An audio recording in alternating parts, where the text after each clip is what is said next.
আলাইকুম। এডুহা বিডি চ্যানেলের পক্ষ থেকে আপনাদের স্বাগতম। আজ আমরা যে বিষয়টা নিয়ে কথা বলবো তা হচ্ছে সরকারি চাকরিতে প্রবেশ এবং অবসর দুই জায়গায় বয়স বৃদ্ধি করতেছে সরকার। প্রবেশে এবং অবসরে দুই ক্ষেত্রে বয়স বৃদ্ধি করতেছে, সেই বিষয়টা আমরা দেখব। তো আশা করি পুরো ভিডিওটা আমাদের সাথে থাকবেন।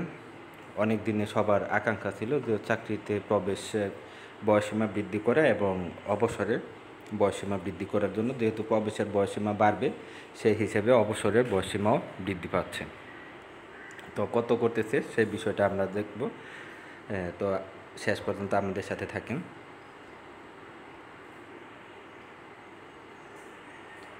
তো এখানে সরকারি চাকরিতে প্রবেশের বয়সীমা 35 বছর এবং অবসরের বয়সীমা 65 বছরে উন্নীতকরণ এর প্রস্তাব রাখা হয়েছে। এটা দেখেন এখানে যে আজকে তারিখে আপনার দেওয়া হচ্ছে চিঠিটা, যে 18 সেপ্টেম্বর 2024 তারিখে চিঠি দেওয়া হয়েছে। এখানে 35 বছর হচ্ছে প্রবেশের ক্ষেত্রে বলতেছে এবং 65 বছর হচ্ছে আপনার অবসরের বয়সীমা নির্ধারণ করতেছে। তো সরকারি চাকরিতে প্রবেশের বয়সীমা 35 বছর এবং অবসরের বয়সীমা 65 বছরের উন্নীতকরণ।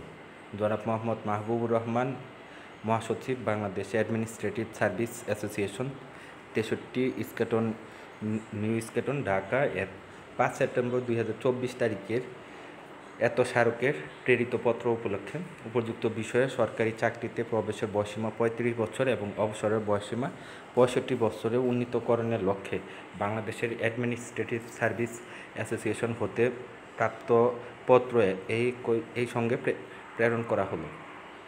বর্ণিত বিষয়ের সঙ্গে জনপ্রশাসন মন্ত্রণালয়ের কর্মপরিধি সম্পৃক্ততা থাকায় সদ অবগতি ও প্রয়োজনীয় ব্যবস্থা গ্রহণের জন্য নির্দেশক্রমে অনুরোধ করা হলো।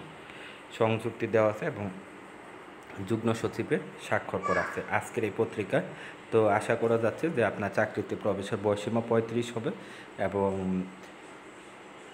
অবসরের বয়সীমা 65 বছরে উন্নীত হতে পারে, যেটা সবারই কাঙ্ক্ষিত ছিল। তো সবাই দোয়া করবেন যাতে বয়সীমা 35 হয় এবং অবসরের বয়সীমা 65 বছর হয়। সকলকে ধন্যবাদ আমাদের সাথে থাকার জন্য।